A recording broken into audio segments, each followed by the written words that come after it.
Okay, so for tonight po, we are going to discuss yung tinatawag po nating 1987 Constitution. Siyempre, related sa atin po is with regard to the Bill of Rights.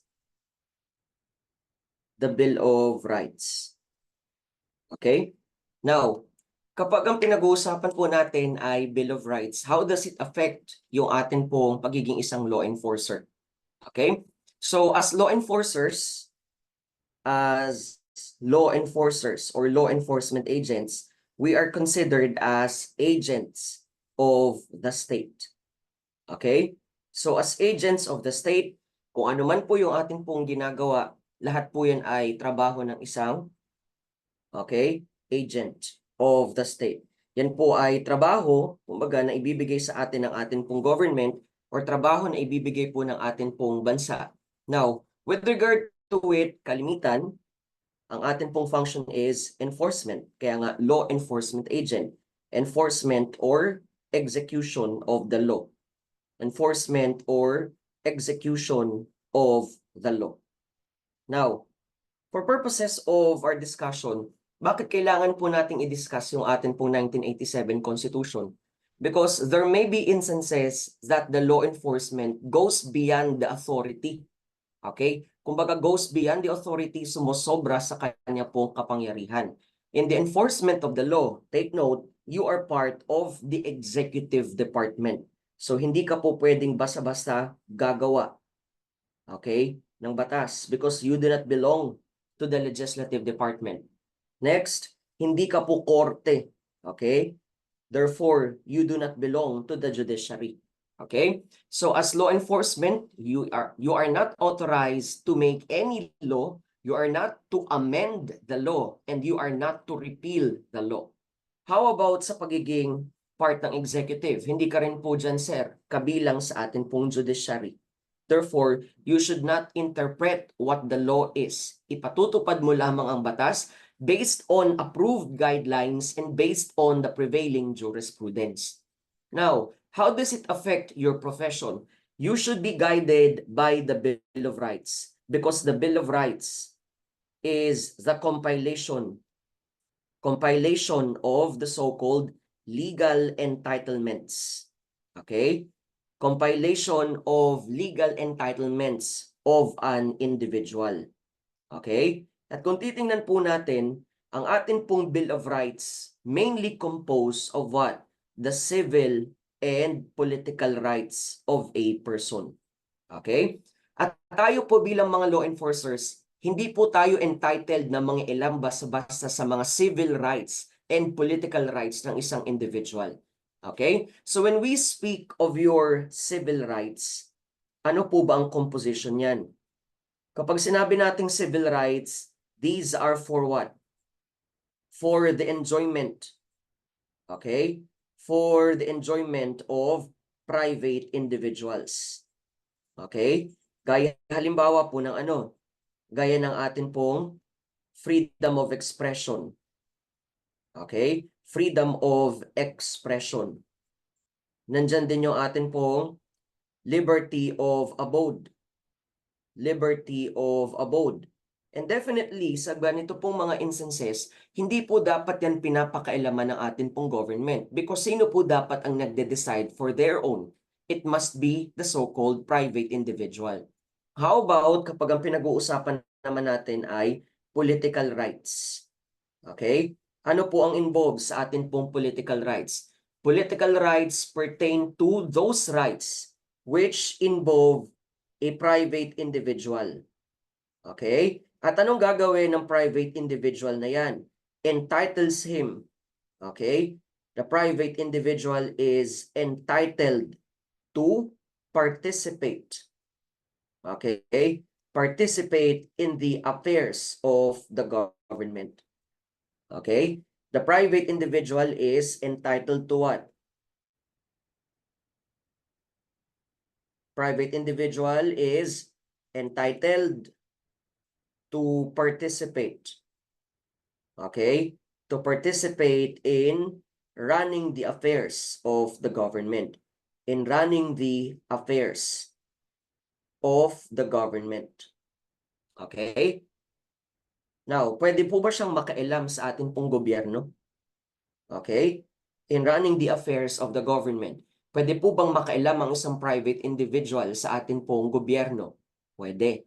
Okay? So in those instances, kapag sinasabi po nating civil, ito po yung paano po tayo nakikihalubilo sa ibang mga private individuals. How about kapag sinabi naman nating political rights? Ito po yung paano tayo pwedeng makialam sa atin pong gobyerno sa pagpapatakbo ng iba't ibang mga affairs ng atin pong pamahalaan. Now, ano pong example ng atin pong political rights? Okay? So one of the examples of your political rights is the right of suffrage. The right of suffrage. So paano tayo nangingialam sa atin pong gobyerno? Sa pamamagitan po ng pagboto. Okay? So during such time, ine-exercise natin ang atin pong right of suffrage in relation sa atin pong right to vote. Okay? So pwede po bang panghimasukan yan ng atin pong government? Hindi. So whether it is the civil rights or whether it is the political rights, hindi po yan pwedeng panghimasukan ng government. So kayo po ba bilang mga law enforcers, pwede po ba ninyong pakailaman ng civil rights ng isang individual? No. Pwede po ba ninyong pakailaman ang political rights ng isang individual? Hindi rin. So sir, bakit po meron tayong Bill of Rights? Therefore, para paalalahanan ang isa pong law enforcer. Hayaan po natin kumbaga na i-exercise ng isang private individual ang lahat ng kanyang mga karapatan na matatagpuan sa Bill of Rights ng 1987 Constitution. Kung wala namang dahilan para pakailaman natin yan, kung wala naman pong justifiable reason para i-touch po natin yung tinatawag nating interference, hindi po natin basta-basta pwedeng suwayin, sawayin, ipatigil, ipahinto, kung ano man yung karapatan ng isang private individual. Pero definitely, tatandaan po natin, rights are not absolute. Okay? Rights are not absolute. So sa panahon na kinakailangan, sa panahon na yung ating pong gobyerno kailangan pong mag-intrude, mag-invade ng karapatan ng isang private individual, definitely pwede na po nating panghimasukan yan. Pero kailangan nating masunod yung proseso ng ating pong batas. Okay? So take note, when we speak of your Bill of Rights, they are the compilation or it is the compilation of all legal entitlements of an individual. And bilang mga law enforcers, ang trabaho po natin ay magpatupad lang ng batas. So kung sinabi ng batas, pwede natin gawin, then proceed with the implementation. Kapag sinabi ng batas, lalong-lalo na kapag nakakaapekto yan sa karapatan ng isa pong private individual, dapat po nating ihinto. At kung sinabi ng batas na igalang natin ang karapatan ng isang individual, dapat po ba nating sundin yan? Yes. Okay? Now, under your 1987 Constitution, saan po natin matatagpuan ang ating pong Bill of Rights? They may be part of your Article 3. Okay? They may be part of your Article 3. Now, ilang sections po ang nasa atin pong Bill of Rights? Okay? Ilang sections po ang nasa Bill of Rights? There are 22 sections. Okay? There are 22 sections. Okay? So tatandaan, when we speak of your 1987 Constitution, Article 3, 22 sections ang nandyan. At yan po kumbaga ay paalala para sa isang state agent na kapag sinabi ditong karapatan ng private individual, hindi po natin dapat hayaan na yan po ay, kumbaga, ma-abuse. Why?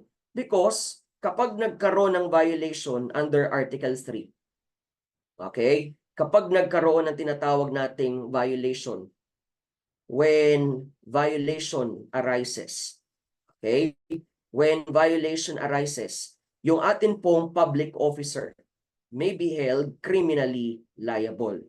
The public officer may be held criminally liable. Okay? So pwede po bang magkaroon ng pananagutang kriminal? Yes. Hindi lang pananagutang kriminal, definitely. Pwede po bang magkaroon din, sir, ng administrative and even civil liability on the part of the public officer? Pwede. Okay? Now, let us talk about your Bill of Rights under your Article 3. First, okay, there is the so-called Section 1.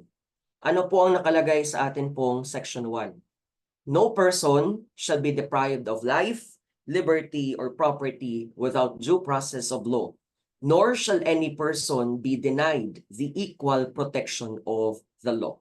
Okay? Now, i-breakdown po natin yan sa ganito pong, sir, pamamaraan. When we speak of the first section, ito po ay negative presentation. Okay? Bakit negative presentation? Okay? Kasi sa una pa lang, nakalagay po dyan ay no. So, ibig sabihin, sa simula pa lang, pinagbabawalan ka na bilang isang law enforcer. Okay? Pero hindi ibig sabihin na negative ang presentation. Ano po yan? Okay? Hindi ibig sabihin na negative ang presentation. Sir, pwede mo nang gawin at wala nang kwenta. Okay? So, when we speak of your, sir, Bill of Rights, sabi ng Section 1, bawal tanggalan. Okay? Hindi pwedeng alisan. Okay? Bawal tanggalan, hindi pwedeng alisan ng ano? Ng buhay, kalayaan, o ari-arian ang isang individual nang hindi daw po dumadaan saan? Sa proseso ng batas. Okay? So take note ang sinabi, naka-negative presentation. So indicating na kung wala sa proseso ang atin po mga pinaggagawa, at kung hindi po naaayon sa proseso ng batas, kahit pa sabihing may proseso tayo, hindi naman po naaayon sa proseso ng batas. Pwede po bang sabihin ng atin pong mga law enforcers na mangingialam tayo sa buhay? Mangingialam tayo sa ari-arian o kalayaan or ari-arian ng isang individual? Hindi pwede. Now, anong sabi ng atin pong Section 1? Okay? Anong sabi ng atin pong Section 1?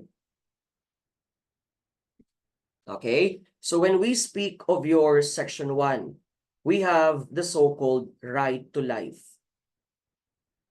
Okay? We have the right to liberty. Okay? And we have the right to property.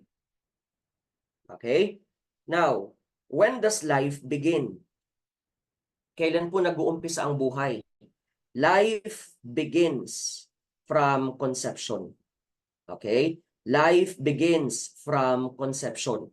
Hindi po natin pwedeng sabihin na nag-uumpisa po yan pagkapanganak because the moment the fetus is impregnated or the fertilized egg is impregnated in the uterus of a woman, nagsisimula na po bang magkaroon niya ng buhay? Yes. Okay? So the moment magkaroon po ng paglilihi, matik po bang may buhay na sa loob ng sinapupunan ng isang babae? Yes. So definitely, sa ganito pong instance, ipinagbabawal na basta-basta magkakaroon ng termination of life.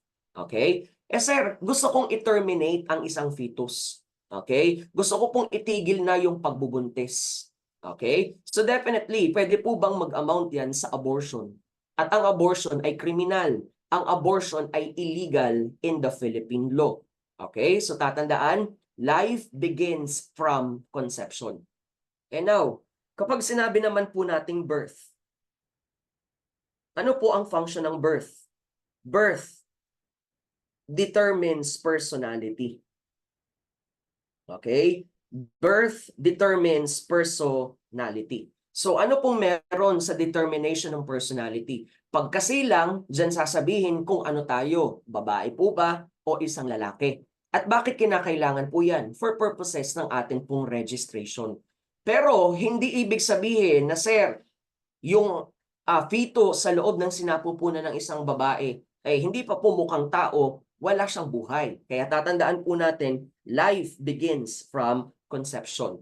So, the termination of life, okay, termination of conception results in a crime, and that may be considered as the crime of abortion. Okay? Now, kapag sinabi naman po nating liberty, ano po ang liberty? Liberty may also be considered as independence. Okay? independence may be considered an exercise of, okay, exercise of choice. So part ng iyo pong kalayaan, gusto mo kumain, gusto mong matulog buong maghapon, okay? Gusto mo pong, sir, manood lamang ng sine, gusto mo mag-aral, walang problema. Parte yun ng iyong kalayaan. Exercise of will. Okay? Kaya nga meron tayong tinatawag na free will. Kung anong gusto mo, sundin mo hanggat hindi po yan nakakasakit ng isang individual. Now, how about kapag sinabi naman nating right to property? Your right to property pertains to acts of ownership. Pwede ka po bang magmay-ari ng isa pong ari-arian? Pwede. Ownership of what kind of property? Ownership of personal or real property.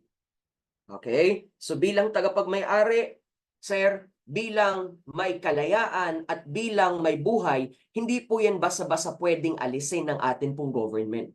Eh sir, how about sa sinabi ng Section 1? Kung babalik ta rin lang po natin. Kailan pwedeng mawala ng buhay? Kailan pwedeng matanggalan ng kalayaan? At kailan pwedeng, sir, matanggalan ng ari-arian? Kapag ang gobyerno natin sumusunod ngayon saan?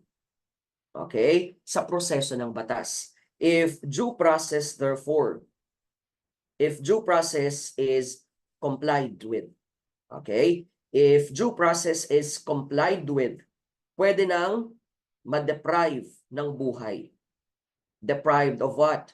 Life, liberty, or property.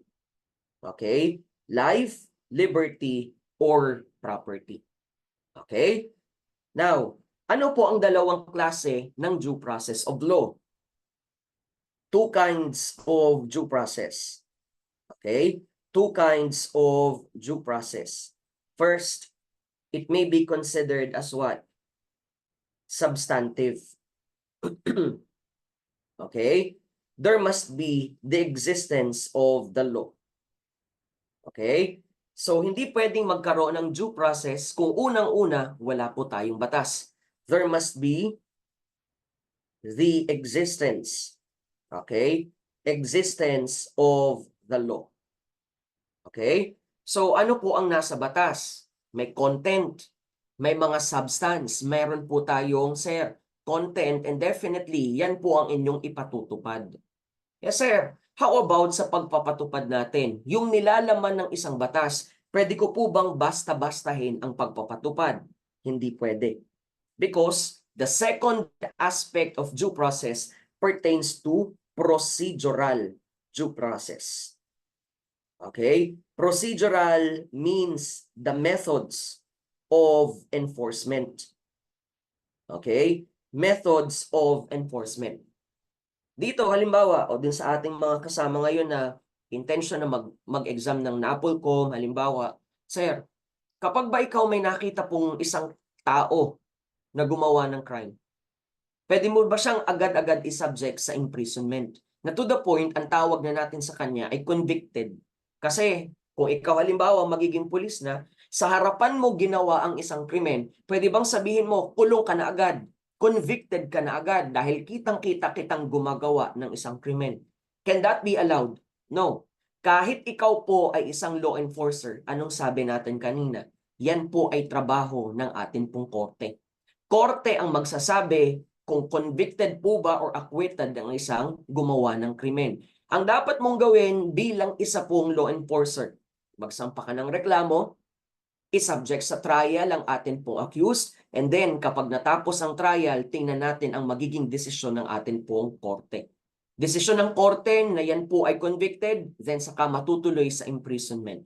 Desisyon ng korte na yan po ay sasabihin po nating acquitted, then kailangan po nating palayain. Eh sir, how about kapag penology officer naman? Sir, kapag po ako inutusan na ng korte na palayain ngayon yung atin pong offender, sir, yung ating arrestee, yung ating PDL, pwede ko po bang suwayin yung ating pong korte at sasabihin natin, hindi your honor kasi sabi nung pulis na nag-turnover sa akin, gumawa daw po yan ng crime. Kitang-kita niya. So kahit pa sinabi po ninyong acquitted, hindi ko po kayo susundin. pareho po kayong magiging liable dyan for making what? For making yung tinatawag po nating contempt of the court and other violations under the law. Okay? So once there is now the order of the court, it is part of the observance of due process. Nagsampa ka ng reklamo, sabi ng korte convicted, tuloy ang imprisonment. Nagsampa ka ng reklamo, sabi ng korte, acquitted, then kailangan nating palabasin ngayon sa ating institution, whether detention facility or penal institution yung atin pong offender. Okay? Now, kapag walang proseso ng batas, hindi po pwedeng matuloy sa tinatawag nating deprivation of life, liberty, or property. E tanong sir, kapag po ba ako convicted, nawawalan po ba ako ng karapatan sa akin po mga ari-arian? Kung tutuusin, ikaw pa rin naman ang may-ari dyan. Pero habang ikaw po ay nagsaserve ng iyong sentence, hindi mo po sila basta-basta pwedeng ipagbenta. Hindi mo rin po sila basta-basta pwedeng ipamigay kung kani-kanino. Pagkatapos ng iyong service of sentence, saka lang po ba may tendencing babalik ngayon ang karapatan mo pagdating sa pagmamay-ari over your property? Yes. Pero habang ikaw po ay nakakulong dahil convicted of a crime, hindi mo po yan basta-basta pwedeng ipamigay, ipagbili, or hindi mo pwedeng basta-basta, sir, ibigay na lang kung kani-kanino mo gustuhin. Okay? Now, sa Section 1, hindi lang po ang pinag-uusapan ay due process. The right to life, liberty, or property comes with it the so-called equal protection of the law. Okay? Equal protection of the law. Equal protection of the law. Okay? So when we speak of your equal protection of the law, it means the right to what? The right to equality. Okay? Kapag sinabi nating equal protection of the law, it may mean what? Non-discrimination. Okay? It may mean what? Non-discrimination. Okay? Pero absolute po ba yan na talaga pong totally equal tayo sa paningin ng batas? Absolute po ba yan na to the point, bawal talaga yung tinatawag nating discrimination sa atin pong batas? Is that correct? Okay? Tama po ba yan? Kung tutuusin, yan po ay general rule lang.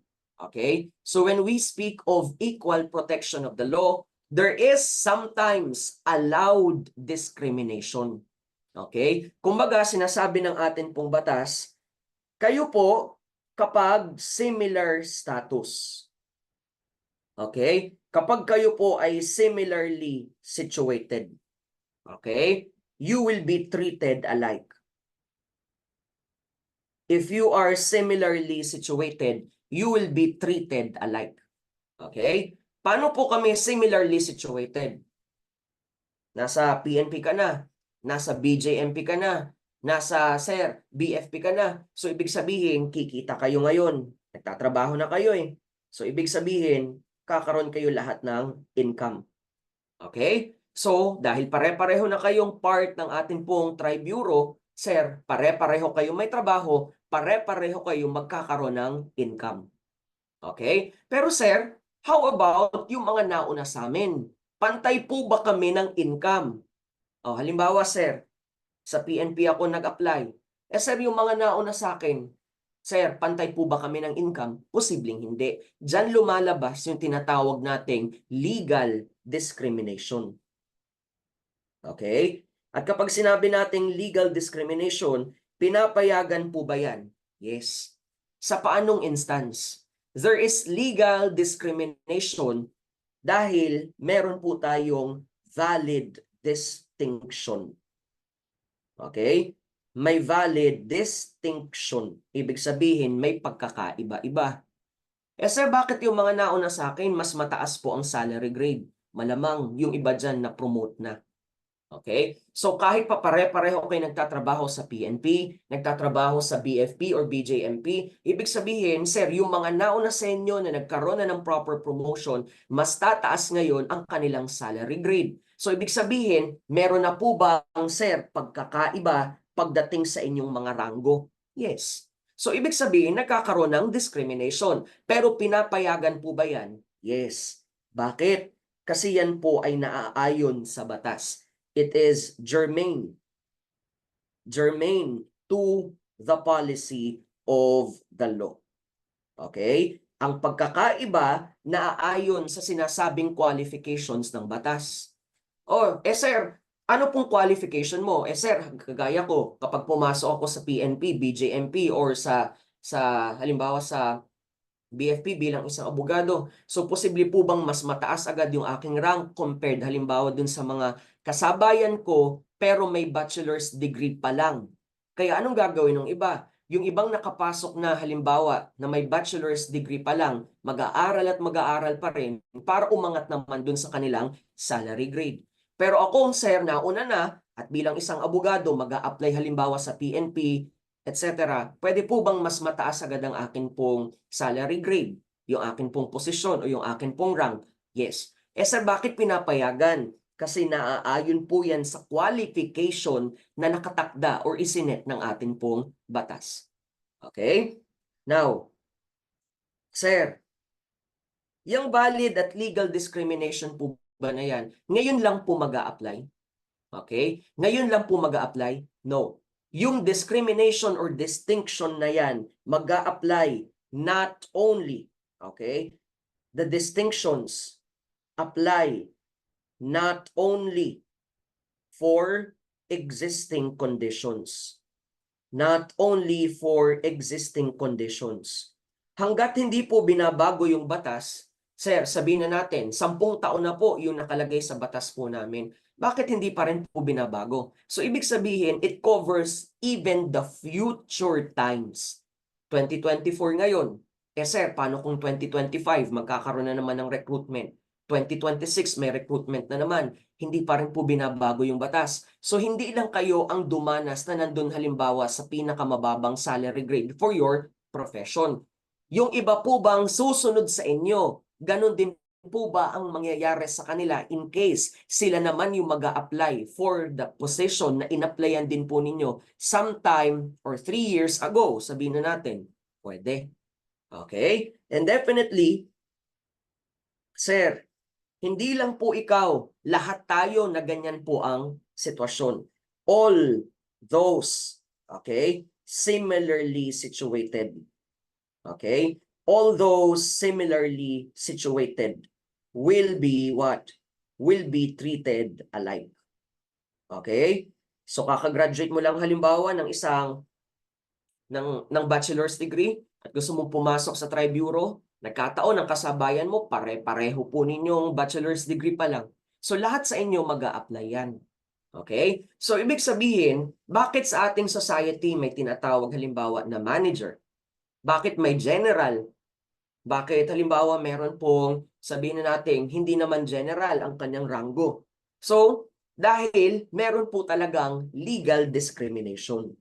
Pero sa atin pong batas, kapag ito pong apat na ito nagkasama-sama, saka lang po natin tatawagin yan as legal discrimination. Sir, paano pag hindi po kumpleto yung elements ng atin pong batas? Definitely, that is discrimination which is illegal in character. At yan po ang ipinagbabawal ng atin pong 1987 Constitution. Okay? Yan po ang ipinagbabawal ng atin pong 1987 Constitution. Okay? So when we speak of your Section 1, it summarizes all. Okay? Basta kapag ikaw po ay magtatrabaho na, kailangang sumunod ka sa proseso ng batas at kailangan kapag titingnan mo bawat isang constituent mo, kailangan pantay-pantay. Kung maaari, walang discrimination. Pero kung pwedeng magkaroon ng discrimination, dapat ang apat na elements pumasok. Kapag magkakasama yan, that is considered legal or valid discrimination in the eyes of the law. Okay? So that is part of your Section 1. Now, punta tayo sa discussion ng atin pong Section 2. Okay? So ano naman po ang nakalagay sa atin pong Section 2? Section 2 pertains to the right of the people to be secure in their persons, houses, papers, and effects. Okay? persons, houses, papers, and effects. Okay? Now, apat na bagay ang pinoprotektahan dito. Now, paano po ako magiging secure sa akin pong pagkatao? Paano po ako magiging secure sa aking pamamahay? Paano ako magiging secure sa akin pong mga dokumento? At paano ako magiging secure sa lahat ng akin pong mga properties? Okay? Meron tayo sa section 2 na tinatawag na right against what? Right against unreasonable search, seizure, and arrest. Okay? The right against unreasonable search, seizure, and arrest. Now, bakit meron tayong right against search, unreasonable search, seizure, and arrest? Kung titingnan po natin, particularly dito sa apat po na to, we are private. At kapag sinabi nating private, kapag ayaw kitang papasukin sa akin pamamahay, kahit ikaw po ay pulis, pwede kong ipagbawal. Kung ayaw kitang, sir, papasukin halimbawa sa aking building, kahit po ikaw ay BFP or sir, agent halimbawa ng BJMP, pwede kong gawin kasi nga yan po ay pribado. Kapag magpupumilit ang agent of the state na manghimasok sa aking bahay, kapag magpupumilit ang agent of the state para kunin ang aking pong mga dokumento, kapag magpupumilit ang agent of the state para pakialaman ng aking property, sir, kahit yan ay nasa loob ng aking pamamahay or nasa aking pangangatawan, ipinagbabawal yan ng 1987 Constitution. Okay? So take note ha, the right against unreasonable searches, seizure, and arrest. Now, anong sabi dito? That right is considered as what? Inviolable. Hindi po natin basa-basa pwedeng gagawin. Natripan ko na lang po na kapkapin yung kasalubong ko na tao. Sir, naninigarilyo yung tao. Pulis ka. Sir, ang sama po ng tingin niya sa akin eh. So nag-decide akong kapkapan siya. Ang tanong, meron ka bang dalang otoridad? Anong kapag sinabi nating dalang otoridad? Meron ka po bang warrant na dala-dala? Okay? Kung wala, hindi mo po pwedeng gawin yan kasi inviolable. Eh sir, kung titingnan natin, yung taong nakahubad, pwede ko po bang basa-basa kakapkapan? Hindi rin. Sir, ako po bilang NBI agent, ako po bilang police officer, pumasok lang po ako sa kanyang pamamahay kasi may titingnan lang po ako. That cannot be done without the necessary warrant. So ngayon sir, anong kailangan kong gawin? Kailangan mo munang kumuha ng warrant sa atin pong korte. Okay? So ipagpatuloy natin. No search warrant and warrant of arrest shall issue except upon probable cause, to be determined personally by the judge after examination under oath or affirmation of the complainant and the witnesses he may produce, and particularly describing the place to be searched and the persons or things to be seized. Okay? So buuin natin po ngayon. Okay? Buuin po natin ngayon. Now, anong sabi? Sa atin pong section 2, there is the right against what? Against unreasonable. Okay? Against unreasonable search, seizure, and arrest. Now, when we speak of your unreasonable, sa anong word po nanggaling yan? Okay? Sa anong word nanggaling po yan? It came from the word reason. So, ibig sabihin may dahilan. Okay? So, ang karapatan natin under section 2, may karapatan tayo laban saan? Laban sa walang dahilang paghahalughog. Laban sa walang dahilang, sir, pagtangay, pagkuha. Laban sa walang dahilang paghuli o pag-aresto. Okay? So, ibig sabihin, kailangan po muna magkaroon pala ng dahilan. Ano po ang dahilan para gawin ang search, seizure, and arrest? Ang dahilan is the possession of a warrant. Okay? So kung ang gusto natin gawin ay search and seizure, definitely yan po ang kailangan nating kunin. Search and seizure warrant. Kung ang gusto nating gawin is a so-called arrest, therefore, yan din po bang kailangan nating warrant na kukunin? Yes, your arrest warrant. Okay? So now, kailan po nagkakaroon ng tinatawag nating unreasonableness? When does it become unreasonable? When there is no warrant, okay, pero the law enforcer still proceeded with the search and seizure. Huwag po munang sasabihin na, sir, pwede naman eh. Wala pa po yung valid exception. So wag po nating pangunahan. Okay? Kaya nga tinatawag nating unreasonable eh. Wala kang dalang warrant. Paano mo pwedeng gawin ang search and seizure? Kaya nga yan ipinagbabawal. Okay? Next, wala kang dalang warrant. You proceeded with the arrest. Pwede ka po bang maging criminally liable dyan? Pwede. Okay? So, pakatatandaan para pag-ingatan hindi lang po ang ating constituent, para na rin sa iyo pong sarili bilang isang law enforcer. Kung merong panahon para kumuha ng warrant, whether it is for search and seizure or whether it is for arrest, gawin. Otherwise, meron kang panahon, pero sir, hindi mo kinuha ang warrant, pero itinuloy mo ang search and seizure, itinuloy mo ang arrest, that now becomes unreasonable. And the public officer, okay, the public officer may be held liable for what? Okay, the public officer may be what? May be criminally liable. Okay, may be criminally liable. Okay? Now, sir, para naman hindi ako maging criminally liable, okay? Ano pong kailangan kong gawin? See to it that there must be a reason. Eh sir, ang problema nga po, kapag kukuha pa ako ng warrant, makakatakas ngayon yung dapat magiging subject ng search and seizure.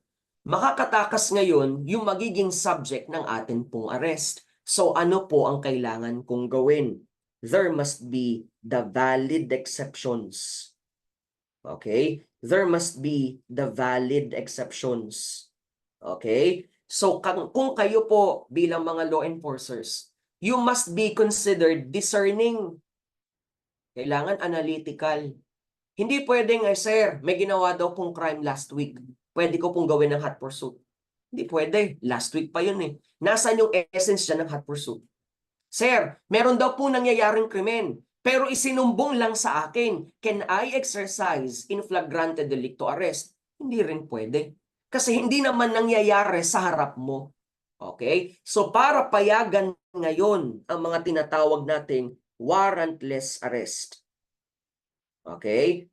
Para payagan ang tinatawag nating warrantless search, there must be the justifiable and valid exception. Kapag hindi yan pumasok sa atin pong valid exceptions, do not say na allowed gawin ang warrantless arrest and do not say na allowed gawin ang warrantless search. Maraming mga law enforcers, sir, gumagawa ng crime. Naninigarilyo lang eh. Anong gumagawa ng crime? Smoking, if there is no ordinance in the locality, is not considered as what? That is not considered what? Illegal. Lalo-lalo na kung nasa open space na hindi naman po enclosed yung kanya pong area. Okay? Take note ha, it may not be illegal. Why? Sir, at hindi po pwedeng isubject natin basta-basta sa warrantless arrest because kalimitan kapag naninigarilyo in open space, that may just be subject of a fine. Hindi po pwedeng arestuhin ng isang tao kapag ang penalty ay multa lang. See to it na ang ginagawa po niya ay isang krimen. And the crime must be penalized with what? Penalized with imprisonment at the very least. Okay? So kapag ang isang individual gumagawa ng isang krimen at sigurado ka na ang kaparusahan dyan, once hinuli mo yan, pwedeng masubject sa imprisonment. Eh sir, paano kung fine? Kagaya halimbawa ng, sir, no helmet. Hinuli ko po eh. Tapos ang intention ko, dadalhin ko po yan sa presinto kasi wala siyang helmet. Sir, that may be part of what? Citation. At hindi mo na yan pwedeng isubject sa arrest in the legal definition under the law. Okay? In the legal definition. Bakit? When is there an arrest? When is there search? Okay? So kapag sinabi nating arrest, there is the so-called taking of a person into the custody of the law. Okay? Into the custody of the law. So that, okay, so that he may be bound. Okay? He may be bound to answer for the crime he committed. For the crime he committed. At paano natin siya dapat papanagutin? Sa pamamagitan dapat ng penalty of imprisonment. Okay? So kung wala naman po yung penalty of imprisonment, you are not to arrest the person. Kaya kalimitan, anong ginagawa? Only citation ticket is being given. Okay? Now, sir, how about sa conduct of search? In the conduct of search, there is the so-called what? Discovery. Okay? So paano nagkakaroon ng tinatawag nating discovery? You are uncovering something. Meron kang aangatin, meron ka pong bubuksan, at kapag meron ka pong inangat, meron kang in-uncover, meron kang binuksan, meron ka ngayong makikita. Now, nagkataon na yan po ay warrantless. Ano po ang indication na pwede kong i-proceed ngayon ang warrantless arrest or warrantless search? First, for your valid exception, yung tinatawag nating in flagrante delicto. Okay? There must be the so-called in flagrante delicto. Okay? So paano po nangyayari ang atin pong in flagrante delicto? Arrest. Okay? What should be the very basis of that particular law enforcer?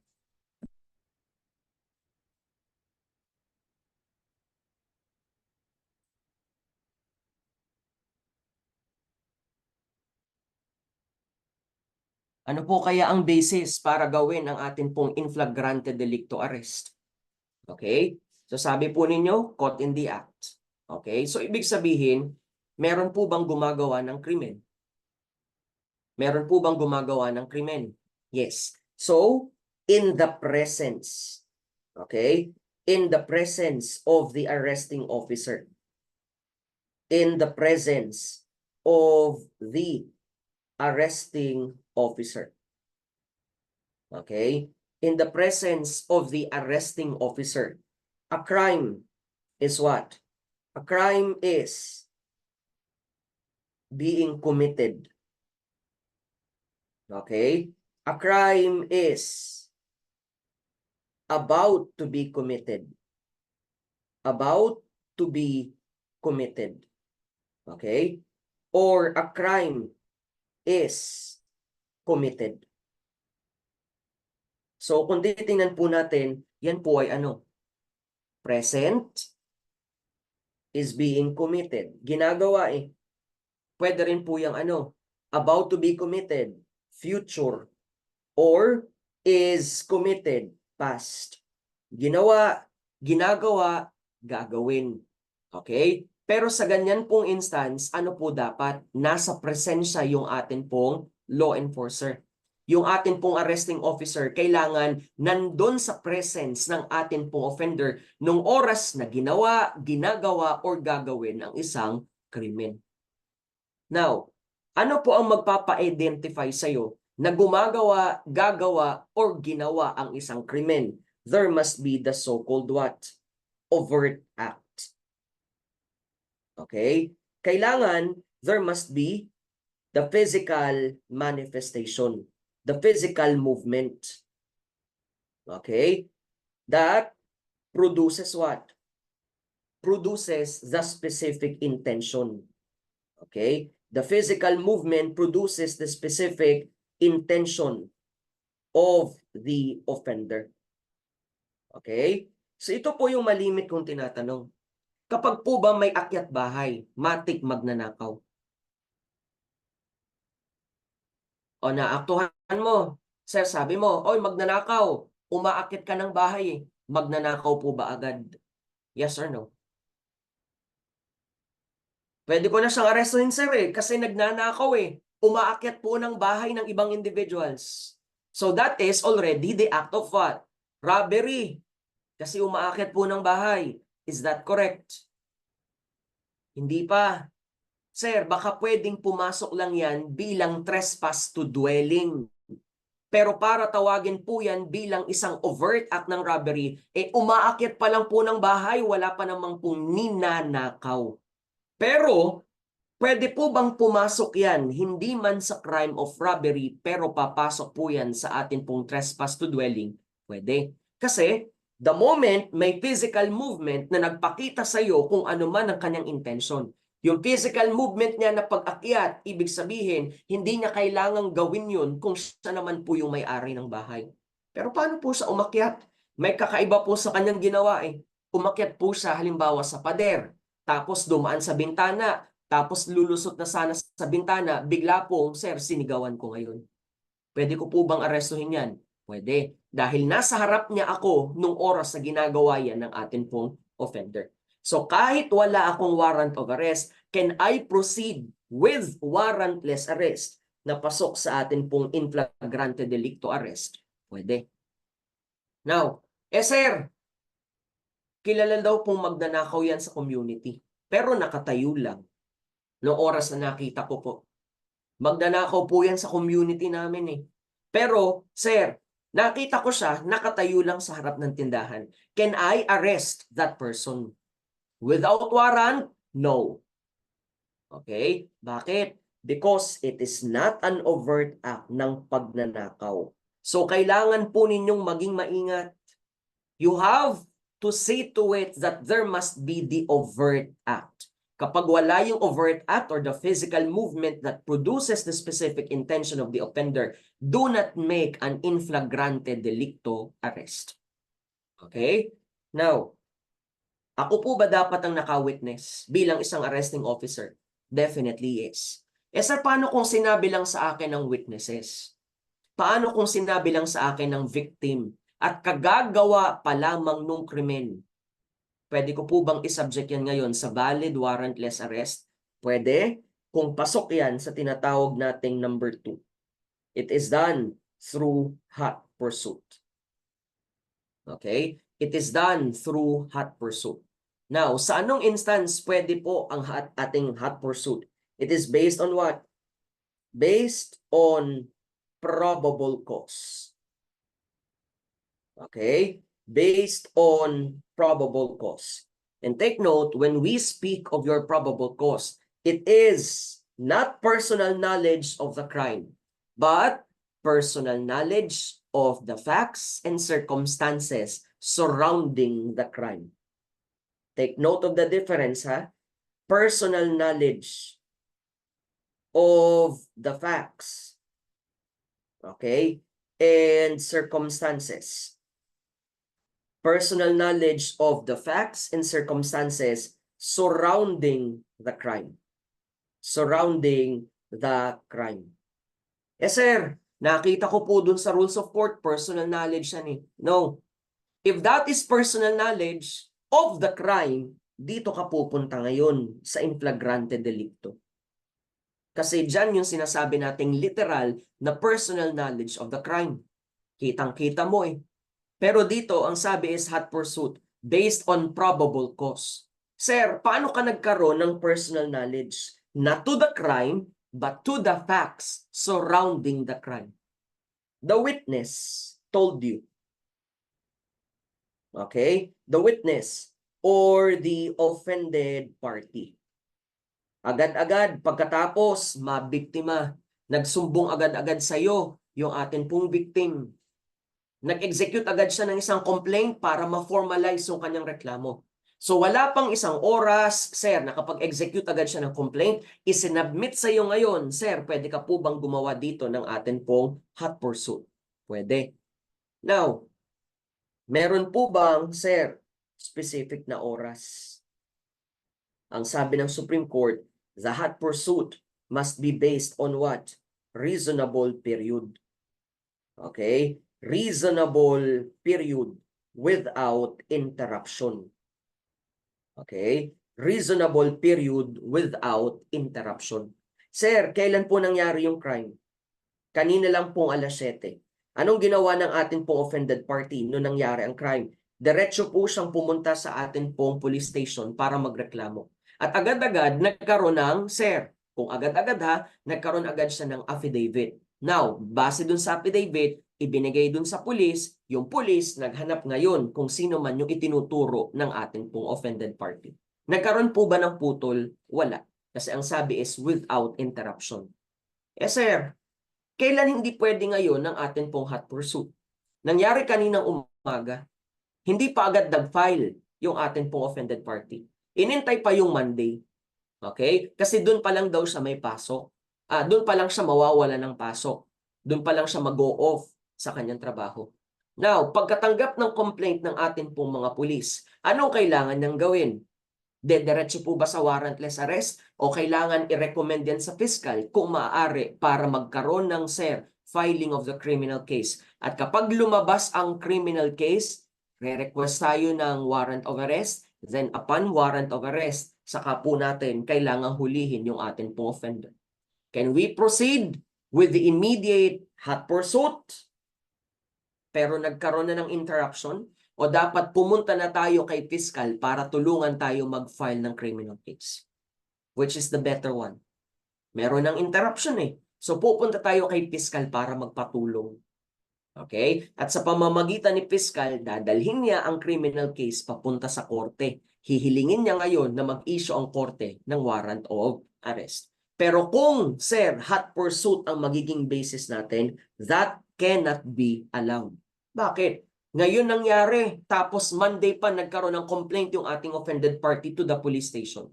Can that be allowed as part of the hot pursuit? Hindi na. Bakit? Ilang araw na dyan ang lumipas at nagkakaroon na ng time frame para tayo po magreklamo papunta sa korte so that yung korte mag-issue ng warrant of arrest for the arrest of that particular offender. So nabe-break na dito yung tinatawag nating reasonable period without interruption. So, hindi na yan papayagan na i-exercise. Okay? Take note ha, not personal knowledge of the crime, but personal knowledge of the facts and circumstances surrounding the crime. Hindi mo na witness yan. Sinabi lang sa'yo eh. Okay? Hindi mo na witness yan. Sinabi lang sa'yo. Okay? Pero kung ikaw mismo bilang arresting officer ang naka-witness, saan ka pumunta? Saan ka pupunta? Dito sa in flagrante delicto. Okay? Now, what will be the third basis for a warrantless arrest? That is the arrest of an escapee. Okay? That is the arrest of an escapee. Now, who is an escapee? An escapee is a PDL. Whether the PDL is a detainee, okay? Whether the PDL is a detainee or the PDL is convicted by what? Convicted by final judgment. Okay? Whether the PDL is a detainee or convicted by final judgment, kailangan po bang nasa loob siya ng atin pong detention facility or penal institution? Yes.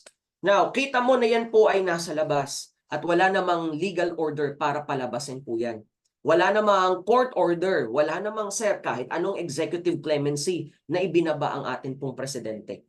So ano kailangan mong gawin? By authority of the law, even without a warrant, proceed with a warrantless arrest at kailangan niyang ibalik saan? Sa detention facility or sa penal institution. Okay? Next, dagdagan natin.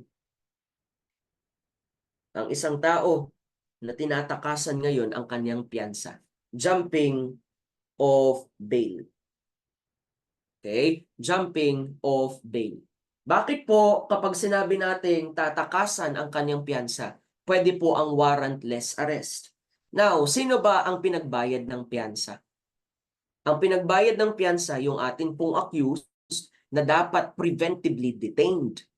Pero ayaw niya sa loob ng ayaw niya sa loob ng detention facility habang dinidinig ang kanyang kaso. At nagkataon, pinayagan dito ang kanyang piyansa. Now, sa pagpayag ng korte sa piyansa ng atin pong accused, habang dinidinig ang kanyang criminal case, pwede po bang nasa labas siya ng atin pong facility? Yes. Pero hindi siya basta-basta pwedeng umalis ng Pilipinas. Yes, sir. Anong ginawa ng tao who is jumping over his bail? Nag-iintensyon ngayon na umalis ng Pilipinas. Kapag yan po ay umalis ng Pilipinas, may habol pa po ba ang batas ng Pilipinas over that particular individual? Wala na. So sa pagtakas niya, it is as if nawawalan na rin ng silbi yung ginagawa natin para sa kanya na criminal case. So kapag yan po ay mag-iintensyong lumabas ng Pilipinas para, sir, takasan ang kanyang piyansa, even without a warrant, we can proceed with warrantless arrest. Okay? So that will be your 4 instances. Kapag ang isa dyan ay present, proceed with arrest without a warrant, and that will remain as what? Reasonable. Okay? That will remain as what? Reasonable. Okay?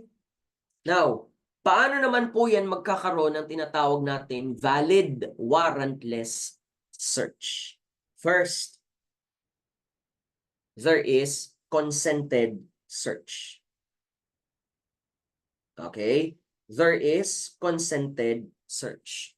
Now, from the very word ng atin pong exception, consented search, kailangan ikaw bilang isang, sir, law enforcer, huwag ka namang magmamayabang.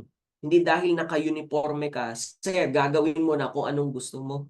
Sabi ng atin pong rules of court, if you are performing a consented search, respectfully inform. Okay? Respectfully what? Respectfully inform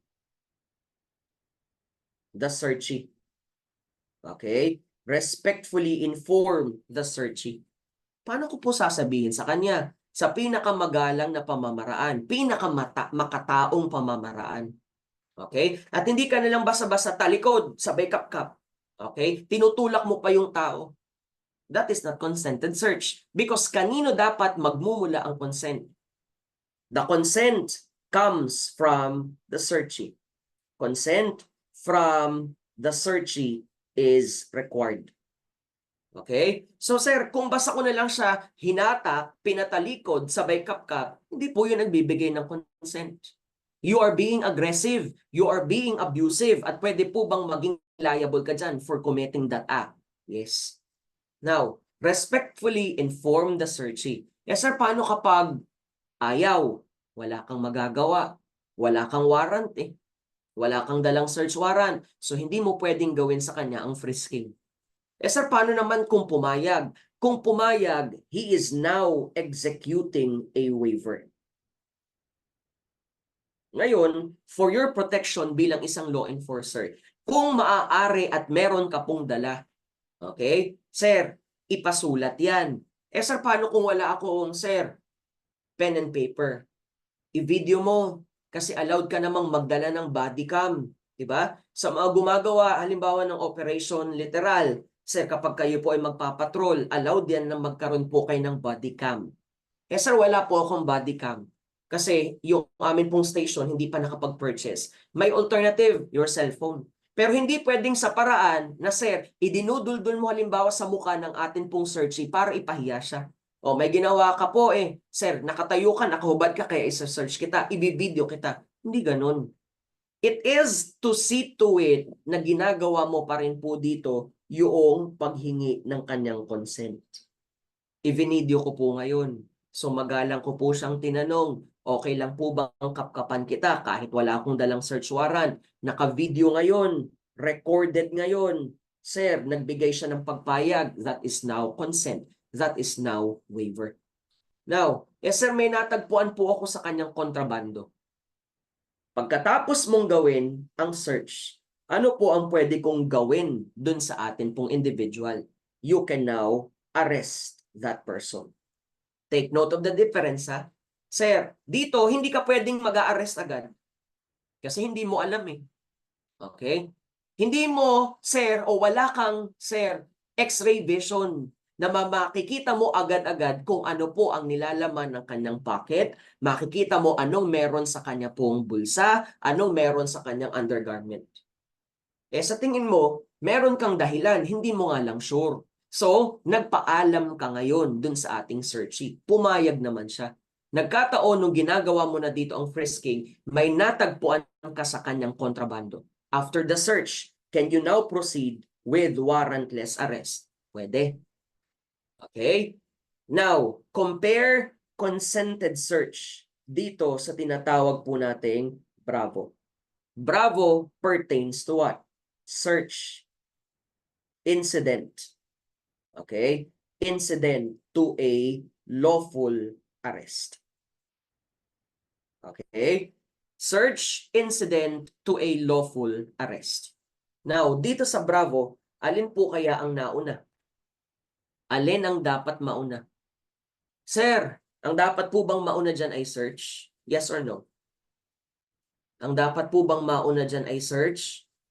Yes or no? Search ba? Now, alin dapat ang mauna? It is your arrest. Paano dapat pwedeng mangyari ang arrest? Pwedeng mangyari ang arrest sa pamamagitan ng warrant or pwedeng mangyari ang arrest sa pamamagitan ng, sir, valid exceptions. Okay? Without warrant but with valid exceptions. Okay? So kaya sabi natin kanina, whether merong warrant of arrest or walang warrant of arrest, basta pasok ang mga valid exceptions, yung arrest natin becomes reasonable or becomes lawful. Now, sasabihan ko po ba siya ng magalang? Kahit hindi na. Okay? Sir, pero sa pinakamakatao pa ring pamamaraan. Okay? Kasi ang sabi is, reasonable means ang gagamitin natin. Sir, pinosasan ko po eh. Ginawa ko yung arrest. Am I now allowed to make a search? Pwede. Okay? So sir, hihingin ko pa po ba dito ang kanyang consent? Hihingin ko pa po ba yung kanyang pagpayag na gawin ko sa kanya ang search? Hindi na. Kasi nauna nang ginawa ang arrest. At pagkatapos ng arrest, sir, you now perform a limited search. Kapag sinabi nating limited search, body frisking. Okay? Pwede ko po bang paghubarin? Hindi. Sir, kung kusa siyang naghubad, wala tayong magagawa. Siya ang gumawa niyan. Diba? Consent niya yan eh. Hindi mo naman pinilit. Pero as much as possible, body frisking.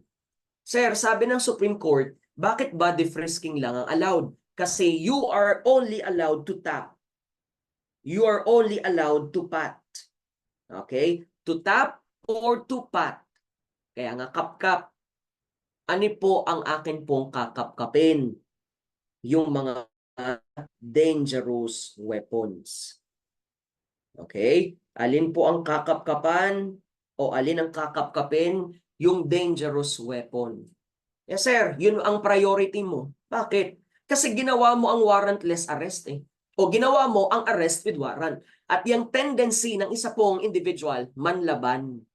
Paano kung nagkataon meron pong nakatago sa kanya mga dangerous weapon? Di patay ka ngayon. Sugatan ka ngayon. O kung ano man pwedeng mangyari sa iyo bilang law enforcer na gumawa lang ng arrest. So para hindi niya gawin ang sir, pag-evade or pag-resist dun sa arrest na nauna pong ginawa, sir, kapkapan natin siya ngayon for dangerous weapon. Pwede ko po bang ipasok yung kamay ko sa loob ng kanyang undergarments? Pwede ko po bang, sir, ipasok yung kamay ko sa loob ng kanyang mga pockets? Hindi pwede. Kaya nga ang sabi natin is what? Okay? Ano pong sabi natin? Dangerous weapons only for patting or tapping, but it is considered only for the outer or the outside. Hindi pwedeng ipasok sa loob yung kamay ng atin pong searcher. Okay? Take note of the difference ng atin pong consented search and your search incident to a lawful arrest. Okay? Now, alin pa ang pwede kong gawin without warrant? Pagdating sa atin pong search, airport searches. Okay? Airport searches. So in that instance, sir, yung fast mobility. Okay? Fast mobility.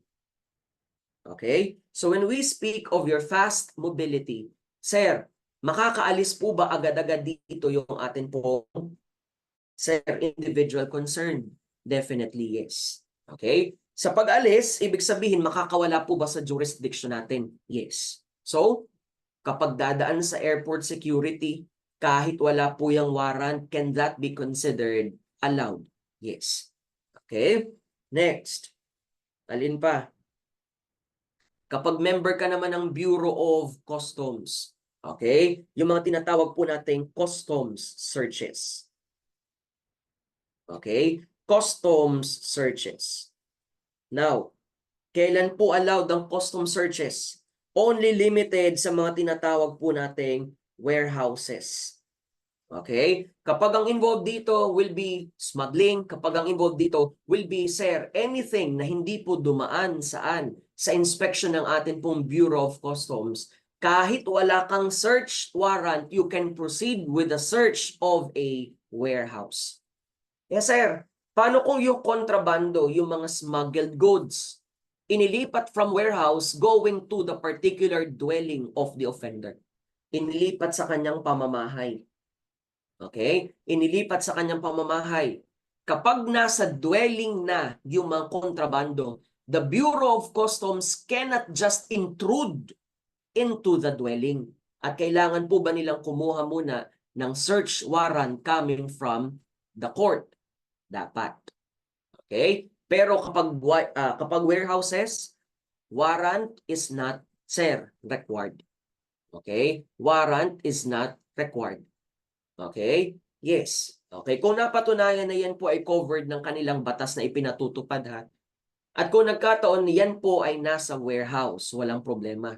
Pero kung yan po mga sasakyan na yan ay kontrabando tapos halimbawa nakapark sa kanila pong loob ng dwelling, dahil yung kanilang dwelling isa pong napakalaking bahay kasama na dyan at attached yung kanilang car park, hindi mo po basa-basa pwedeng isubject yan sa search ng walang warrant. Okay? Now, alin pa? During the time of what? During the time of exigent. Okay? Exigent or emergency. Okay? Exigent or emergency situations.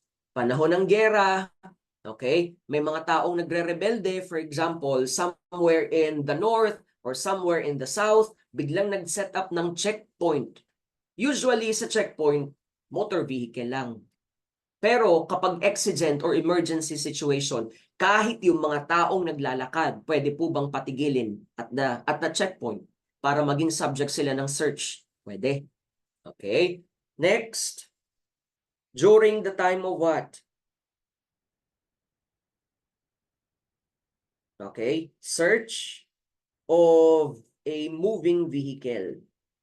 Search of a moving vehicle stopped at a checkpoint. Pero this time, ito pong letter F natin is without any emergency. Okay? Without any emergency. Okay? Nagkataon, it is just what? Routine inspection. Okay? Routine inspection. So ngayon, sabi ng inyo pong manual, kailangan meron po ditong kailangan meron ditong proper procedure na naman. The area should be well lit. Kailangan nandyan yung mga proper tao. Sir, nakabilang dapat dun sa magkakandak ng search at the checkpoint. So kapag hindi po nasunod yan, sir, pwede po bang magkaroon ng liability yung atin pong mga officers dyan? Yes. Now, anong klaseng search ang pwedeng gawin? Can the person or can the law enforcer require the so-called offended party to alight bababa siya doon sa kanyang sasakyan. Can the law enforcer require the so-called person na pabuksan yung kanyang compartment? Pwede po bang pabuksan yung mga trunk? O, baba ka. Okay? Isa-search ko muna at papasok ako sa loob ng iyong sasakyan. Pakibukas. Ayaw pumayag kasi wala nga po kayong search warrant. Pwede mo ba silang pilitin? Hindi. As part of routine inspection, definitely it is only visual search. Okay? From the outside, ano lamang ang iyo pong makikita? From the outside, kung gabi, ano lamang ang matatapatan ng ilaw ng inyo pong flashlight? Therefore, yun lamang ang covered niyan.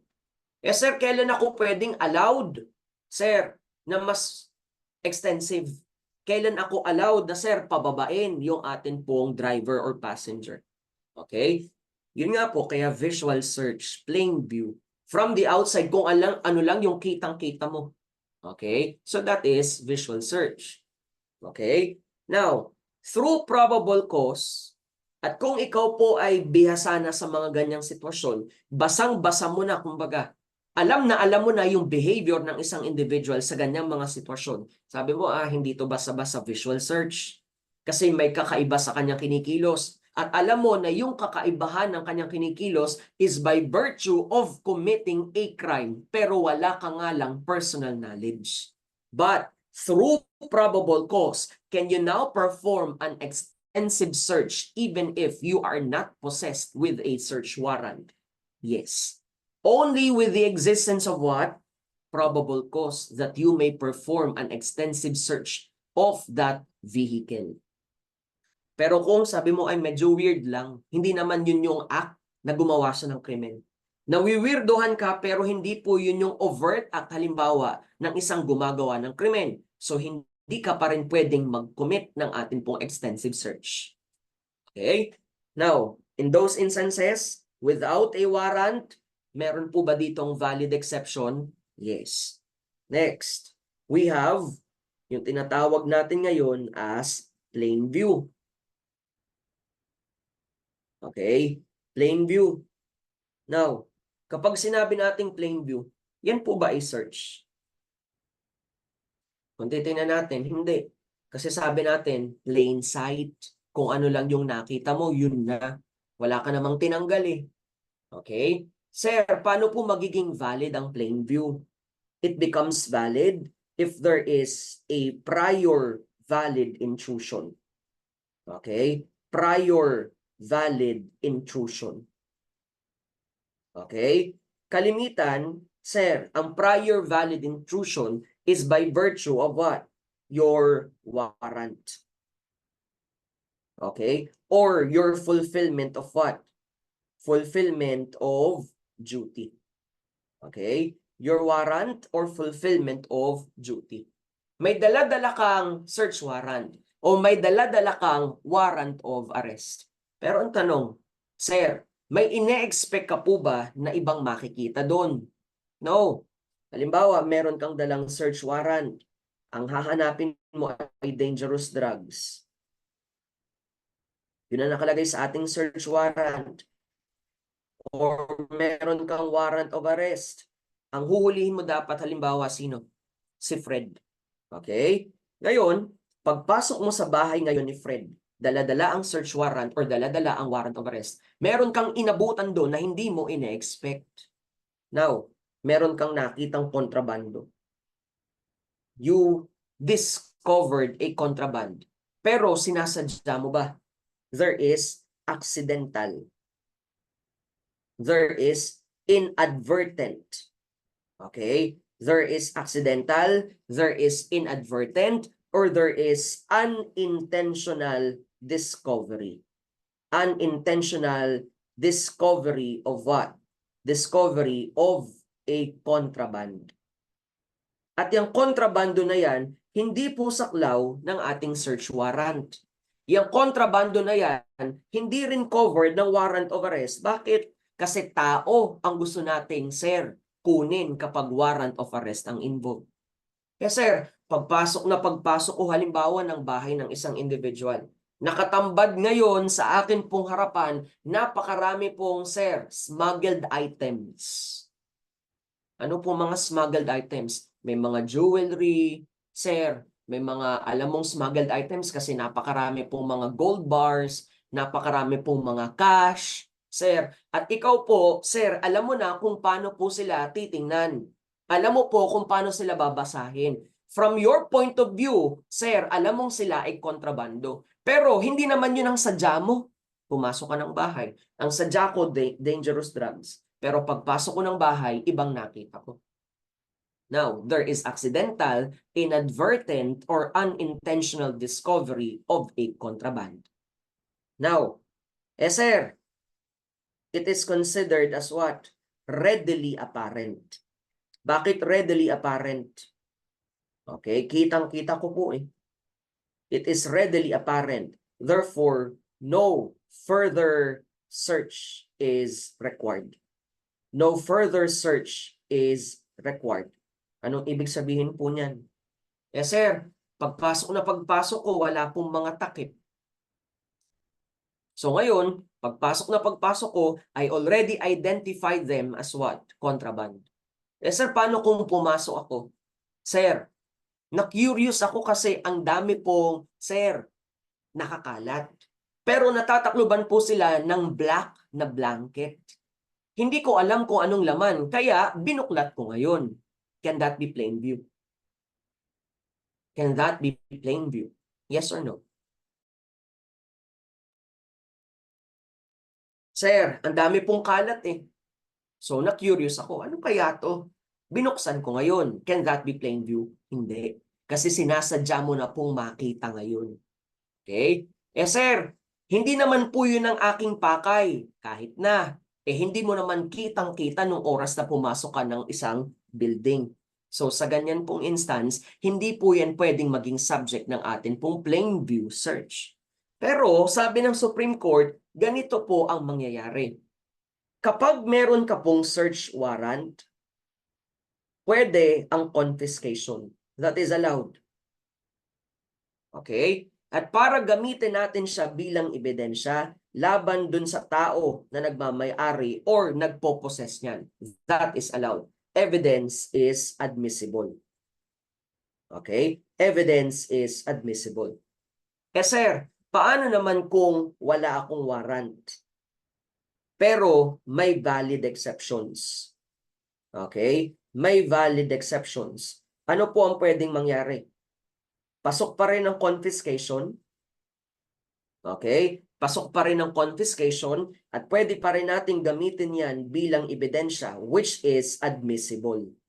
Pwede po ba nating, sir, gamitin laban saan? Sa may-ari? Pwede. Pwede po ba nating gamitin laban dun sa nagpo-possess ng atin pong kontrabando? Yes. Now, paano naman kung totally wala din? Walang search warrant, wala pa tayong valid exceptions. Now, ano po ang pwede lamang gawin, sabi ng Supreme Court? Pwede ang confiscation. Bakit? Sir, kontrabando eh. Sabi ng Supreme Court, basta yan ay kontrabando, pwedeng kunin ng atin pong government and subject it to what? Destruction. Kontrabando eh. Pero, para gamitin bilang ebidensya laban sa kung kanino po yan natagpuan, para gamitin bilang ebidensya, okay? Sir, laban sa kung sino man ang nagpo-possess niyan, hindi pwede. Evidence is not admissible. Okay? So take note ha, evidence is not admissible. Pero pwede ba natin kunin? Sir, kagaya kanina, pagpasok ko po, kitang-kita ko ngayon yung mga illegal or loose firearms. Pwede ko bang kunin? Pwede. Bakit? Kasi kontrabando. Tanong, kailangan mapatunayan mong, sir, kontrabando yan ha? Now, para justifiable ang confiscation. Sir, hindi naman po yun ang subject kasi wala akong search warrant, wala ding valid exceptions. Pero na-curious lang ako talaga. Now, sir, pwede mong kunin, pero kung gagawa tayo ng criminal case laban sa possessor niyan, hindi po pwedeng gamitin yung kontrabando laban sa kanya bilang admissible evidence. Bakit? Kasi illegal ang pagkuha. Illegal ang search, wala tayong valid exception. Illegal ang pagkuha, nagkataon nga lang pinagbigyan for purposes of what? Destroying the contraband. Pero para gamitin bilang ebidensya laban sa possessor, laban sa owner, that is not allowed. Okay? Now, so these are your exceptions para sa atin pong search with warrant and arrest with warrant. Now, kanino po nang gagaling ang warrant? Whether it is search warrant or warrant of arrest, it must be issued by the court. Okay? It must be issued by the court. Signed by whom? Signed by the judge. Okay? It must be issued by the court, signed by the judge. In the name of whom? In the name of the people of the Philippines. In the name of the people of the Philippines. Dahil yan po ay, sir, warrant, it is considered an order in writing. So, hindi po yan pwedeng oral. So, take note ha, dahil yan po ay warrant, it must be an order in writing. Now, sino po ang inuutusan? Okay? Sino po ang inuutusan? Directing a peace officer. Okay? Directing a peace officer. Directing a peace officer to arrest or to search and seize. Okay? Sino po ang magiging subject ng arrest? We cannot arrest a property. We can only arrest a person of the accused. To arrest the person of the accused. Okay? To arrest the person of the accused. How about kapag sinabi natin to search and seize? To search and seize a personal property. Okay? To search and seize a personal property.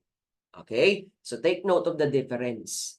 Now, when a warrant of arrest is issued, meron po ba yung period of validity? Okay? To arrest ha, therefore it is for your warrant of arrest. To search and seize, therefore it is search seizure warrant.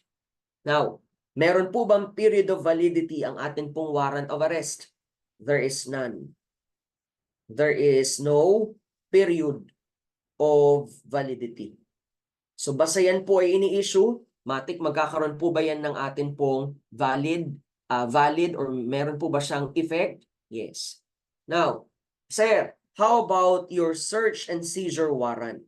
There is period of what? There is period of validity. Okay? Now, there is a period of validity ilang araw. For what? For 10 days. Okay? For 10 days from the date of issuance. Okay? From the date of what? Date of issuance. Okay? So, after the 10-day period, ano nangyayari? After the 10-day period, ano pong nangyayari sa atin pong search warrant? It automatically becomes void. And sa ganyang instance, kung gusto mo pong mag-conduct ng search, pero void ng atin pong search warrant, magsasubmit na naman tayo ng panibagong application. Now, whether it is warrant of arrest or whether it is search warrant, take note, laging based on what? Based on probable cause. Okay? Based on what? Probable cause. Okay? Sino po ang nagde-determine ng probable cause? Probable cause is personally. Okay? Probable cause is personally determined. Okay? Determined by the judge. Okay? Personally determined by the judge. Hindi pwedeng yung kanyang clerk of court, hindi rin pwede yung atin pong public prosecutor dahil hindi naman po sila mga hukom. Okay? So kapag nag-apply for issuance of a search warrant or kapag nag-file ng complaint or information for the issuance of a warrant of arrest, the complaint or information and the so-called affidavit kailangan pong basahin ng atin pong judge. At kapag nakumbinsi siya na meron pong matinding dahilan to issue the warrant of arrest or to issue the search warrant, pwede niya yung gawin. Now, anong tawag sa proseso? Personal determination. Pwede rin nating tawagin as what? Personal examination. Okay? Hindi mo nakita, pwedeng ang tawag is what? Preliminary examination. Okay? Hindi mo rin po nakita, ano po ang pwedeng tawag natin? Judicial determination. Okay? Judicial determination of probable cause. Okay? Judicial determination of probable cause. Now, when we speak of your warrant of arrest, sino nga po ang target? Tao. Okay? How about yung atin pong search warrant? Property. Now, kailan natin pwedeng ipatupad? Okay? Kailan po natin pwedeng ipatupad ang atin pong warrant of arrest at yung atin pong search warrant? Now, sir, to be implemented, kailan? To implement or to be implemented on, okay, to be implemented at any time or at any day, okay, at any time, at any day, on any time of the day or night. Day or night.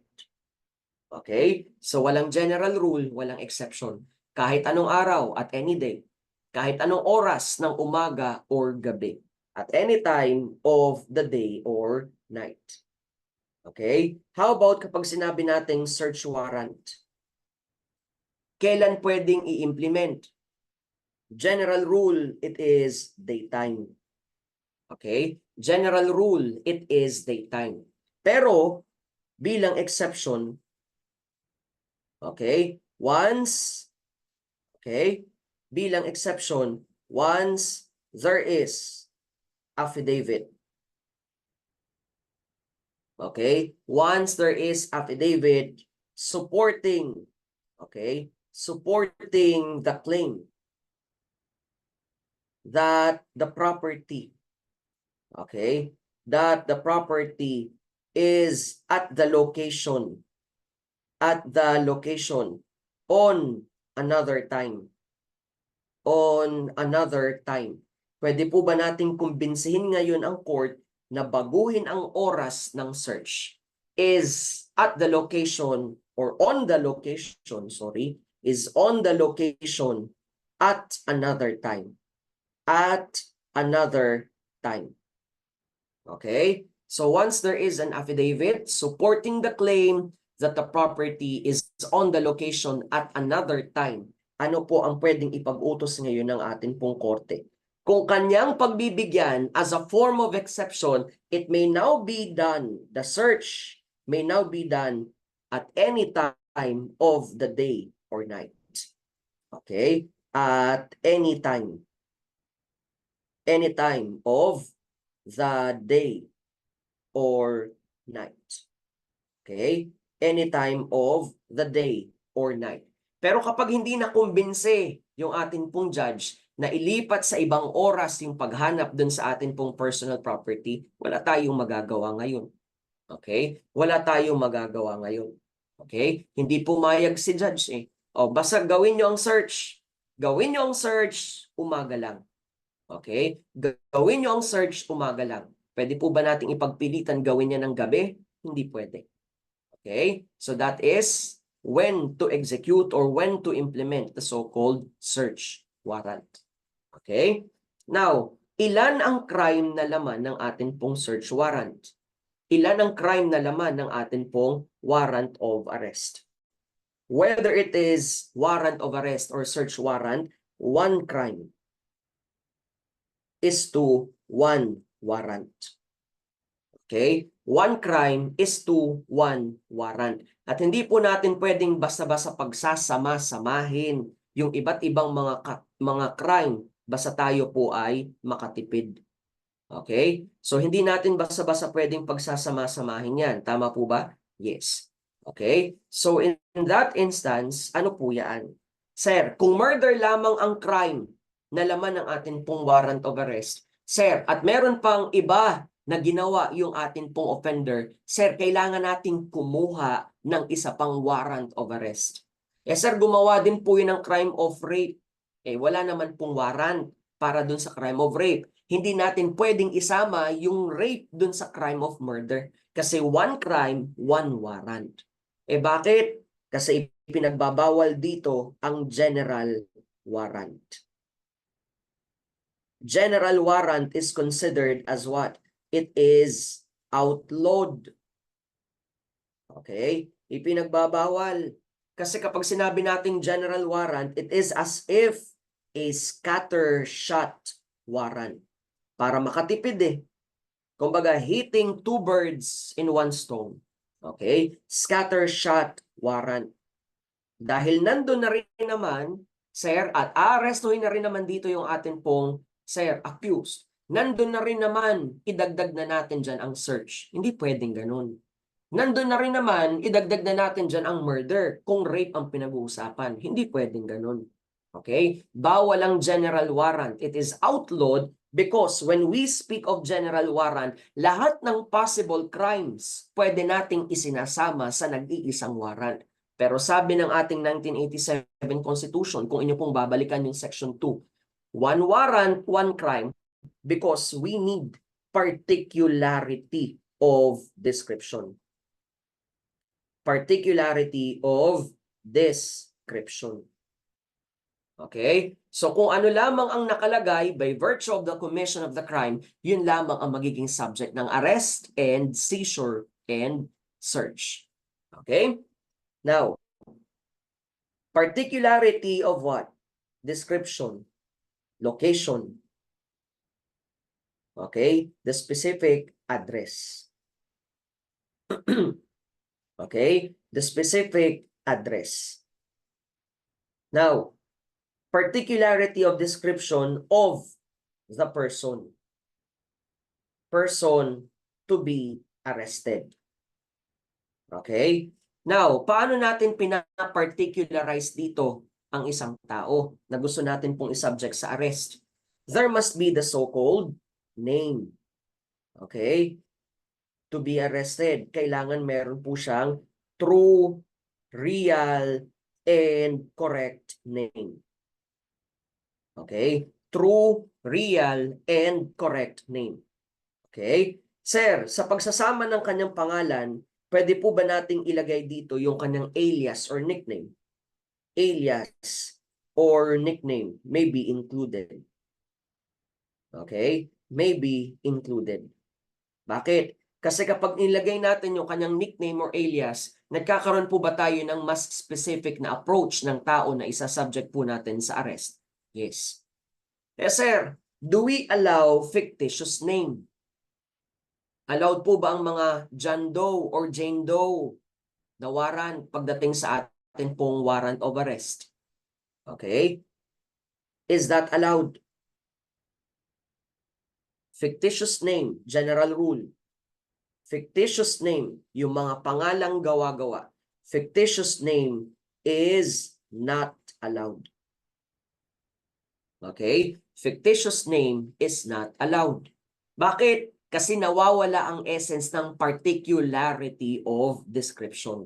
Okay? Fictitious name is not allowed except there is, okay, except there is description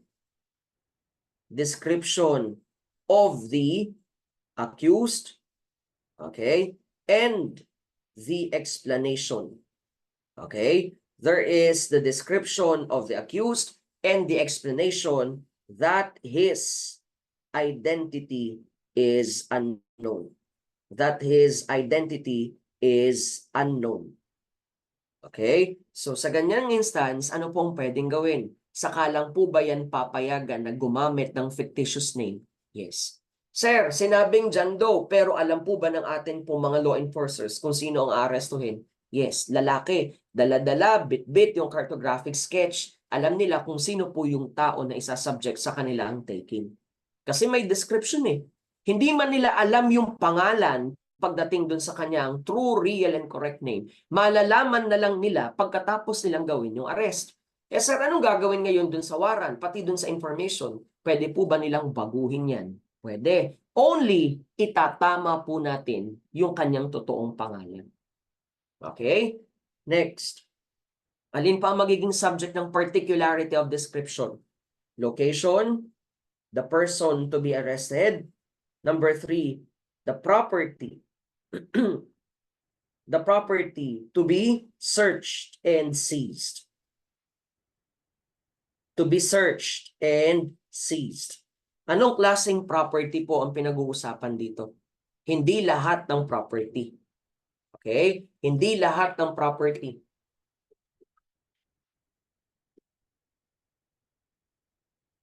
Now, anong klaseng property ang involved?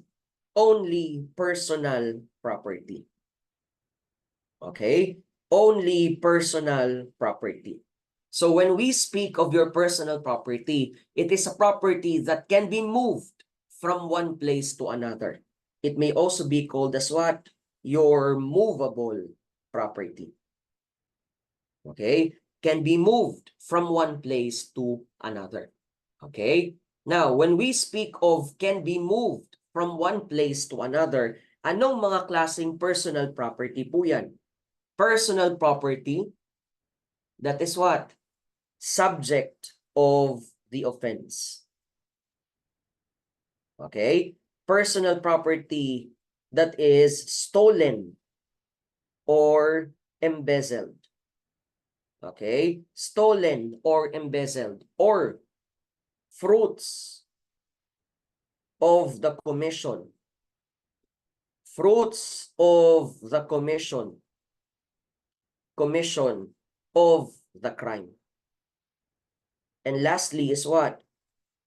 Personal property which is used or to be used. Okay? Used or to be used as a means to commit a crime. Personal property, which is what? Subject of the offense, stolen, embezzled, or fruits of the commission of the crime, or personal property, which is what? Used or to be used as a means to commit a crime. So definitely, yan lamang po ang magiging target ng atin pong search and seizure. Okay? So hindi po pwedeng kahit ano.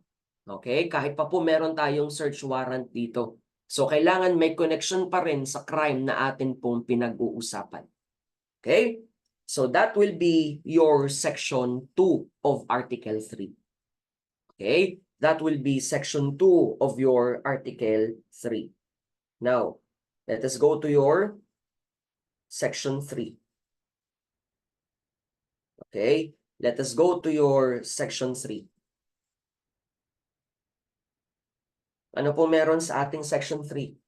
The privacy of communication and correspondence shall be inviolable except upon lawful order of the court, or when public safety or order requires otherwise as prescribed by the law.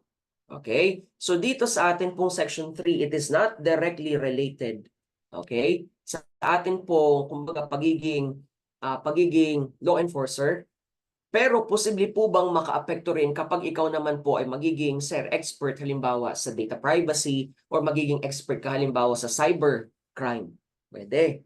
Because meron tayong pinag-uusapan dyan na privacy of communication. Now, when we speak of privacy of communication, it relates to your what? Data privacy.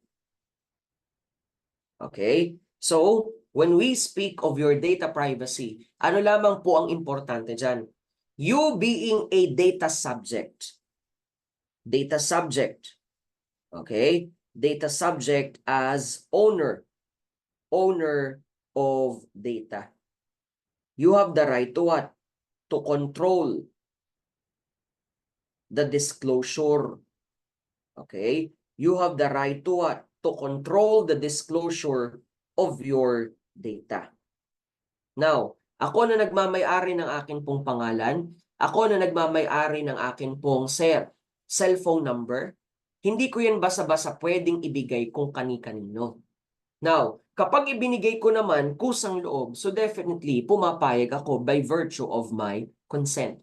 Now, on your part bilang isang law enforcer, pwede mo po ba akong pilitin na ibigay sa iyo ang akin pong mga data? Hindi pwede. Why? Because covered yan ng tinatawag nating data privacy. Ako yung may-ari, ako lamang ang pwedeng magsabi kung kanino ko po ibibigay. Unless the so-called data is ordered by the court na magkaroon ng tinatawag nating disclosure, or unless the data is required by public safety or public order. Therefore, ano po yung batas concerning our data privacy? That is RA 10173. Okay? That is RA 10173. That pertains to your what? Data Privacy Act. Okay? That pertains to your what? Data Privacy Act. Okay? So nakalagay sa atin pong Data Privacy Act. Ano po ang hindi natin basta-basta pwedeng hingin? Ano po ang hindi natin basta-basta pwedeng kunin? Generally, meron tayong dalawang klase ng data under the Data Privacy Act na pinagkakaingat-ingatan yan. Okay? So, what is your Section 3? We have the so-called two kinds of data. First, your personal information. Personal information. At yung pangalawa, yung tinatawag nating sensitive personal information. Okay? Sensitive personal information. Okay? Sir, may pinagkaiba po ba yung mga yan? Yung dalawa na yan? Meron. Paano po sila nagkaiba? When we speak of your personal information, it only pertains to how you are identified. Okay? How a person is what? Identified. Okay? Paano ka namin kikilalanin? Simple. Okay? Usual. Sa pamamagitan ng pangalan mo. Sa pamamagitan halimbawa ng iyo pong address. Okay? Sa pamamagitan halimbawa ng iyo pong birthday. Okay? Sa pamamagitan halimbawa ng iyo pong yung tinatawag po nating address, surname, contact number. Okay? Yung mga basic personal information. Okay? Yung mga basic personal information.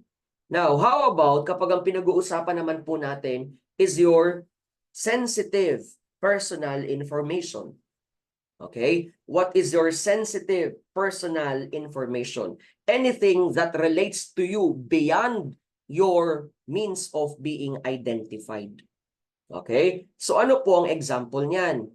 Sir, yung iyo pong sex connected sa iyong health.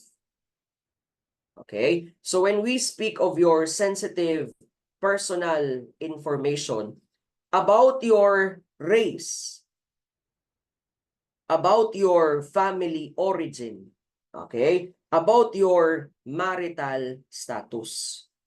Okay? Beyond your what? Okay?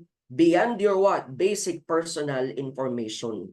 Okay? Marital status. Okay?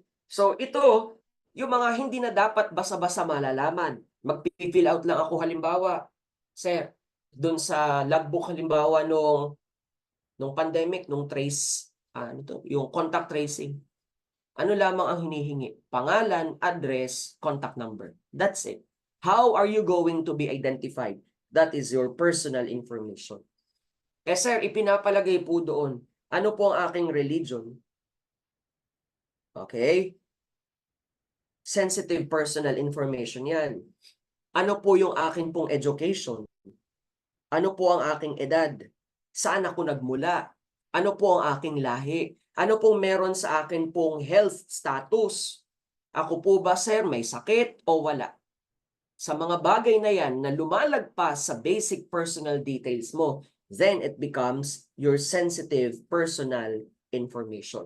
Kasama din dyan ang iyo pong mga, tawag dito, yung mga numbers, halimbawa ng SSS, PhilHealth, or Pag-ibig, government identification numbers. Okay? So kasama yan sa sensitive personal information. Pwede po bang basa-basa kunin yan ng isa pong law enforcer? Kung wala siyang justifiable reason, hindi pwede. Eh sir, kung ibibigay mo naman bilang isang data subject, pwede. Walang problema. Sir, laban kanino ang privacy? You have data privacy versus the government. You have data privacy, even another private individual. Okay? So kung pinipilit ka ng nanay mo, ng asawa mo, ng kaibigan mo halimbawa, ng kahit sino pang tao, whether government or private, akin na nga yung iyong username and password halimbawa sa iyong Facebook. Akin na yung username o yung iyong PIN code halimbawa sa iyong ATM. Pwede mo ba silang pagbawalan or exclude? Pwede. Bakit? Kasi covered yan ng atin pong data privacy. Okay? So kung ipinagpipilitan, wala namang court order. Kung ipinagpipilitan, wala naman pong, sir, reasonable or justifiable ground para kunin ang aking personal information or yung sensitive personal information, that will be the so-called what? Invasion of my data privacy. Ako yung nagmamay-ari, ayaw kong bigay sa'yo eh. Pero pinipilit mo ako, that may be considered as what? Invasion of my data privacy. Okay? Now, pinagpipilitan mong kunin ha, nagkakaroon ng compulsion. Okay? Compulsion for distribution. Okay? Compulsion for what? Disclosure. Distribution. Okay? Compulsion for what? Disclosure. That is invasion of privacy. Now, kailan naman po siya tatawagin bilang breach of confidentiality? Okay? Breach of confidentiality. Tayong dalawa ang nag-usap. Okay? Tayong dalawa ang nag-usap at sa iyo ko lamang ibinigay. Sir, ikaw lamang ang pinagkatiwalaan ko. Are you allowed to give it to others na hindi po humihingi ng consent coming from me? Hindi. Therefore, if it is disclosed by third persons, okay, disclosed by third persons without authority or consent by the data subject, okay, by the data subject, that may be considered as breach of confidentiality. Pero whether it is invasion of privacy or whether it is breach of confidentiality, they are both covered by Data Privacy Act. Whether laban sa isang state agent or government agent, or whether laban sa isang private individual, kahit dun sa asawa mo, pwede mo silang i-exclude because that is owned by you. Okay? So that is the first paragraph of your section 3. Okay? Now, ano po ang nakalagay sa second paragraph ng atin pong section 3? Okay? Second paragraph of section 3 pertains to the so-called number 2. It is called as the exclusionary principle. Exclusionary principle. Okay? Ano ibig sabihin ng word na exclusion? Hindi pwedeng gamitin. It becomes what? Inadmissible. Hindi pwedeng gamitin bilang ano? Inadmissible as evidence. Okay? Inadmissible as evidence. Alin po ang hindi pwedeng gamitin? Yung mga ebidensyang nakuha Sa paglabag saan? Sir, in violation of what? In violation of Section 3. In violation of Section 3. Kung nilabag daw natin ang privacy of communication or correspondence, that will not be allowed. Eh sir, may nalaman tayong communication eh. Sir, bakit? Kasi meron po akong wiretap na mga terrorist group. Meron po akong wiretap na mga terrorist individual. Pero ang tanong, did you obtain permission coming from the Court of Appeals para gawin po yan? Okay? Did you obtain your permission coming from the Court of Appeals? Meron po ba? Wala. Therefore, kung wala, ibig sabihin, sa ganyan pong instance, hindi ka allowed gumawa ng wiretapping under RA 11479. Oh, now, sir, anong gagawin ko dun sa akin pong naipon na communication? Panatilihin mo lang. Okay? Siguro sa ibang panahon, baka pwedeng magamit yan kapag nagbago tayo ng batas. Okay? Pero, hindi yan basta-basta pwedeng gamitin ngayon bilang ebidensya laban dun sa mga parties na magkausap dun sa communication. Okay? Bakit? Kasi without the authority coming from the Court of Appeals, that is illegal wiretapping. Kahit pa mga terorista yung atin pong wina-wiretap dito. And in violation therefore of Section 3, hindi po yan pwedeng gamiting ebidensya laban sa kanila kahit sila po ay terorista. Okay? Now, there is also in violation of what? The preceding section. Okay? So when we speak of the preceding section, ano po yan? Yung naunang section. Alin ang naunang section? Yung naunang section pertaining to Section 2 of the Bill of Rights. Anong nasa Section 2? Ano nga pinag-usapan natin pagkatagal-tagal natin dyan kanina? It is known as what? The right against unreasonable search, seizure, and arrest. Okay? So kapag meron pong na-violate dyan sa atin pong Section 2, kapag meron pong na-violate sa ating Section 3, what happens now? Any evidence obtained will be subject to exclusion. At dahil excluded, hindi po natin pwedeng tanggapin bilang ebidensya laban dun sa atin pong gustong sampahan ng reklamo. Okay? So that is your Section 3, paragraphs 1 and 2. Okay? Are we clear on this? Nagkakaintindihan po ba tayo dyan? Okay? So mahaba-haba pa. So hindi naman po natin to talagang basa-basa matatapos kasi I want to emphasize kung alin po yung may connection po sa inyo. Okay? So are we clear on this? Sections 1 to 3. Meron po ba tayong tanong? Wala po? Sige.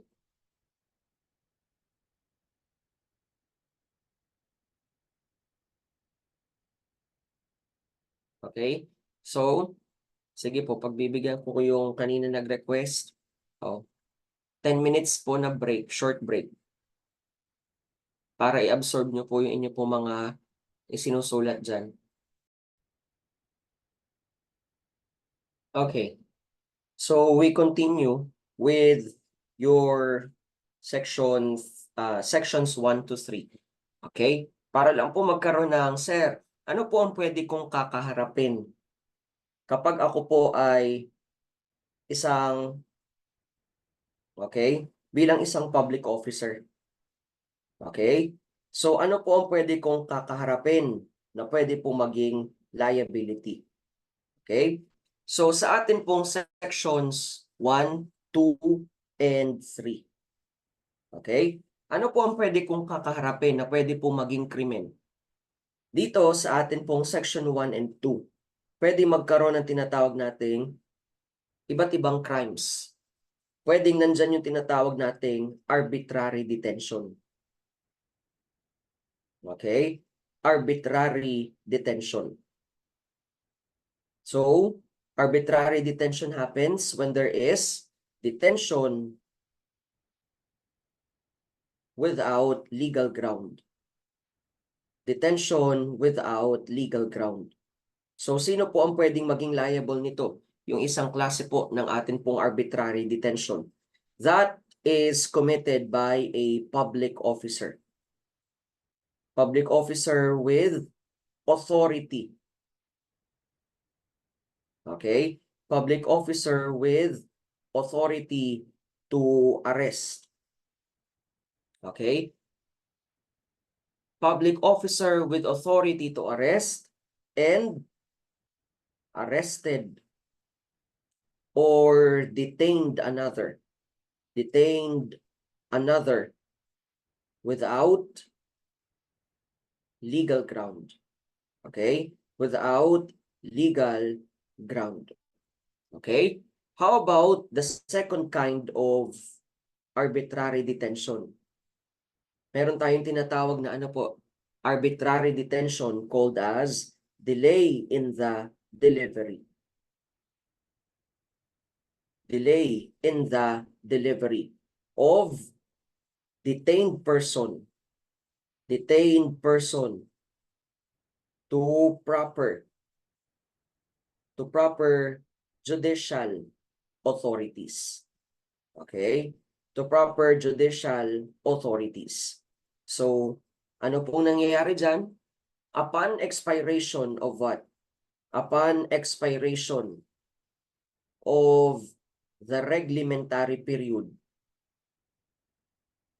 Upon expiration of the reglementary period. Example is what? 12, 18, and 36 hours. Okay? Example will be what? 12, 18, and 36 hours. And the arrestee, okay, is not charged. Is not charged in court. Okay? Is not charged in court. And he is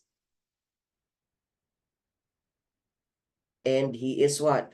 He is continuously detained. Okay? So, pwede po bang maging liable yung ating arresting officer for delay in the delivery? Yes. Now, how about those persons naman na meron na pong natanggap na utos for the release of a particular PDL pero hindi pa po ginagawa yung such release? So, that may be liable for what? Delaying release. Okay? That may be for your what? Delaying release. So, when the jailer, okay, when the jailer delays the execution without just cause, okay, delays the execution without just cause of an executive order, executive or judicial order for the release of a PDL. Judicial order for the release of the PDL. Okay? So ito po yung pwedeng maging crime ng atin pong law enforcer. Now, also, connected sa atin pong section 2, yung tinatawag din po nating violation of domicile. Okay? We have the crime called as what? Violation of domicile. Okay? Sir, paano po nagiging liable for violation of domicile yung atin pong law enforcer? May tanong po ba? May nag-raise po ng hand? Okay? Opo, sinesend ko po naman talaga yan. Kina Sir po. Kina Sir Nolly, kina Sir Brian. Okay? So now, how can we say that there is violation of domicile without judicial authority? Okay? Without judicial authority. Okay? Without judicial, opo,